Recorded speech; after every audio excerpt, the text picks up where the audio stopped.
Welcome back to another episode of Uncommon Wealth, the show where we dive into the mindsets, moves, and mechanics behind building generational wealth. Joining the show today is Tim Hebert, managing partner of Sage Benefit Advisors, now part of the Alera Group. With over 20 years guiding Northern Colorado employers through benefit complexities, Tim's helped hundreds of companies and founders navigate tax exposure and health plan risk, all while maintaining compliance and a human-centered strategy. Tim, let's start from the beginning. Can you share with the viewers and listeners a little bit of your backstory? How'd the business come to life? What those early years look like for you? Yeah. So I'll start right before business kind of came together. So when I was in college, I actually met the CEO of Healthburg Diamonds. I was at a governor's prayer breakfast in Missouri, and he ended up sitting at our table, got into a good conversation. And by the end of the evening, he gave me his card and said, "Hey, when you want a job, call me." And so I called them a couple months later. I didn't realize that their corporate office was actually a couple miles from the college I was going to. And we had a conversation. He goes, "Oh, do you want to go into like marketing or what do you want to do?" I said, "Well, I think the best use of my time is to go to sales, get into one of your stores and learn to sell because that's who makes all the money in the world and the most useful skills." And so that's the direction I went and worked in Kansas City for a year while I finished up college. Then came out to Colorado. And my wife was going to grad school. But after a couple years, I realized that jewelry was not the right place for me to be. Like I didn't love it. And so I transitioned from there into health insurance because a friend needed some help in there. Started my own agency with a couple other people. After a couple of years, I bought that from from the other group there and went out on my own and helped start Sage Benefit Advisors and grew that into the powerhouse that it has been. And then we sold it 4 years ago to Alera, just kind of cashing out the investment we had there when prices were high. And now I get to do what I want to do um, for as long as I want. Just continue to focus on the business side of things as far as selling and taking care of clients. And at some point in the future, if I want to be done, I have the ability to do that. And when you had your congratulations on your initial exit, by the way, did you get a piece of Alera as a part of that? Correct. Part of it was a stock deal. So Got some it. of it was cashing out and some of it was retaining some of the stock within the company. So clearly the business is operating at scale. Otherwise, they wouldn't have stepped in to buy it. What's been the hardest part about staying out of the day-to-day while still growing and protecting what you've built? Um, I think the hard I don't know if there's something that's really been super challenging. I think if anything, people are the hard part of it. So the great part about the business and the hard part is working through some partnership challenges through this process. That's probably the hardest part of the last several years, really. The human side of it? Correct. It's been Yeah. the greatest part and the most challenging part. Yeah, for sure. When did you realize you were building more than just a business, that this could become real lasting wealth? What started off, working for your buddy in the health insurance space to now creating a whole legacy? I think about 5 years in, and all of a sudden the numbers were bigger than I expected to be making at that point in my life, and could see where that was going. And I was like, okay, this can be a long term solution, and it just kept growing. And I'm not one to really focus on the number side. Some people are really obsessed with the number, the financial piece and the wealth they're building. I think it's more of a consequence of success. And so I've just focused on taking care of clients and growing personally as a person and the people that I get to interact with. And the wealth side is kind of taking care of itself. Well, on that note, what's one belief about wealth or success that's completely changed for you over the years? I think for me, it's a lot of it's kind of comes back to where I'm at spiritually, in that wealth is not mine; it's God's money, and my job is to steward that and to not. It's not mine to hold on to, but He's blessed me in many ways, and my job is to take care of other people, to give to other causes and people in need, and through that process, I'm taken care of as well. But just don't get too tied up in the fact that it's mine because it's really all his and he's given it and he'll take it if he desires to. That's so good. And I've had a couple other guests on then that have echoed that. It's, solid stewardship of the money. Yeah. And the opportunity, not just the money.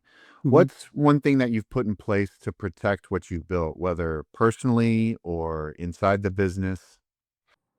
I think there's a couple of things. One thing is kind of balancing growing the business, investing in the business, but also taking the dollars out to grow the personal wealth, so that balance there. And so for years, we've taken the wealth out and invested in real estate. So we've invested lots of houses, buildings. So we've kind of gone from unstable things to those are pretty stable investments long term, got all those paid off. And then protecting all of that when we're looking at a wealth transfer with life insurance, so big life policies. So you viewed the business kind of as in a good way, a volatile opportunity, and you would divest from that volatile opportunity to invest in more stable investments like real estate and things like that? Exactly. Yeah, because we're in health insurance, and that's really driven by legislative issues going on Mm. statewide, nationally. Like in Colorado, we just passed a single payer study bill, which they're going to try to pass single payer in 2027. Well, that would put me out of business. On the federal Oh. level, those type of things have come about. We thought that the ACA could have changed that in 2014 when that took effect. So it's just a little more volatile, and you get people in waves saying, "Hey, let's go to single payer. Let's do away with the system." Like different things that could put me out of business or drastically impact the income. So let's put it somewhere that's a little safer. Real estate's very consistent. I think that's a really smart thing to do, especially while the uncertainty is there, but the money, the machine is making the money for you to be able to redeploy it, diversify out. Some owners view the company as a retirement plan, their company as their retirement plan. Others use it to build wealth separately, which I think is what I heard you say. Yep. How do you think about that for yourself? Well, I think that being in all businesses at some point are going to go away. You're going to sell, you're going to fail, something's going to happen, and the businesses are going to go away, and you can't guarantee that it's going to be there when you want it for retirement. And I saw lots of agents as we're buying their businesses, getting close to retirement, and their businesses are getting small because they're just kind of sitting on them and they're going away. They're losing 10, 20% a year, and they're like, "This is supposed to be my retirement," and it's all disappearing. Like, so Mm. you can't count on that, or you get one legislative change and all of a sudden your whole business goes away. So you can't count on that at all. So you've got to take the dollars as you go and invest them. Keep that balance between growing the business and growing your personal wealth. So, how do you think about creating liquidity or flexibility so you can choose that next chapter in your life without being stuck in the day to day or locked in the business? And I know you already had a initial liquidity event, but how do you think about the next chapter? So kind of my mental process is to buy enough real estate that's all paid for, that's kicking off enough cash flow that's replacing my income. That way, I have that passive income replacing the income I have now by actively working. So whenever I want to transition, I can. My wife's told me, whenever you want, we can be done. And neither of us have that desire. Like, I'm having a great time. I don't think she wants me around the house. I'm way too young for that. So I think, yeah, but it's there whenever life changes and it's not fun anymore. That's when you want to make a transition. So, looking ahead, how are you thinking about the next 10 to 20 years, not just in the business, but personally and financially? I think over the next 10 to 20 years, I'm really looking to um, put all the real estate pieces in place. Got most of them there, but not quite all of them. Leaning a little more cash over in that direction. It's just I've learned over my whole financial career that you can have the right number as far as your retirement account and cash and what you want, but it's not always in the right place where you can access it to get it in the right spot. So, as we continue to grow and kicking off dollars from our current um, employment situation and the real estate, that eventually we'll get to the number of houses that in real estate investments that are fully replacing my income, and then I don't know what we'll do after that, but that's the focus there. And a lot of it's just being very generous along the way, taking care of the people that are around us, people in need, and not holding other things too tightly. How many properties do you own currently? We have 10 residential properties, one commercial property. And are they all in the same general geographical area? Do you manage them yourself or do you have a management company that helps you with that? Currently, we're managing them. So I Okay. do parts of it. My wife does most of it, as far as like the day to day management of them and movement of things. Because she's a PhD chemist, but after we had kids, never went back to work, and is very intelligent and capable of lots of things, and is just kind of taking that on as her role as the kids have gotten older. And this, another month, will be completely out of the house here. And so do you build out the portfolio with more single family residential? Do you go into more commercial? What does that look like? Right now we've felt a lot more comfortable on the residential side. Real estate in Colorado is really hot. And a lot of people want to be here. It's strong markets, and so we've felt most comfortable there. The commercial markets is just kind of bouncing around. It's not as consistent right now, especially after COVID. And so we felt more comfortable on the residential side, where if you ever needed to sell a place, you could sell it in a couple of weeks and be done with it. That's awesome. I have another client who is doing very much the same thing. He's up to 17 different properties now. And he's like, John, it just feels great knowing that if anything happened with his real job, which he owns a construction company, he says, we're fine. We're fine with that. And he really does enjoy providing affordable housing to people that genuinely need it and want it. It's a good feeling. So that's cool. If your kids were watching this podcast, 25 years from now, what's one lesson, or your grandkids even, what's one lesson you'd want them to take away from your approach to wealth and legacy building? Um, I think um, probably people are first. Take care of people in this world. Um, Money is not that big of a deal. Like, it's not going to make you happier. It's better to have than not to have, but it's not going to change your happiness. So, take care of the people around you. Love God generously, and use the things around you, but they don't worship. That's awesome. What's a blind spot you think most successful business owners overlook when it comes to protecting their wealth? Um, I think a lot of successful business owners feel that the cash cow that's kicking off all their wealth right now is going to be there forever. And you got to realize markets are going to change, health is going to change. You have business partners that crazy things happen, and all of a sudden the whole thing falls apart. Or And legislation, like you said? exactly, so Yeah. many different things can blow it up. So you've got to invest while you can, and not just spend every dollar you have, because at some point it's going to change. I think I know the answer to this next question, but now that you've built something substantial, what have you done or what are you doing to protect it? We have put a large life insurance policy in place to protect all of that. So as we pass that, all of the assets are protected from a tax standpoint with the life insurance. So that we have that set in place, and that our kids don't have to worry about that piece of it, because estates get complex. We have lots of properties in there and other considerations, and if you have the life insurance there, then either you can liquidate it all and pay it or whatever, but you don't end up just selling all of it and taking a fraction of it at the end of the day after doing lots of work. One of my favorite wrap up questions is what's something you know now about business or wealth that you wish you would have understood a decade ago?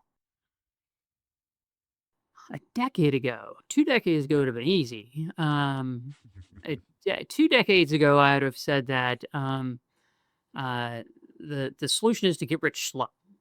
In order to Ooh, get rich quick, if you get rich slow, that's the game plan forward. It's not sexy, it's not wild and crazy, it's actually kind of boring. In the last decade, I would say, um,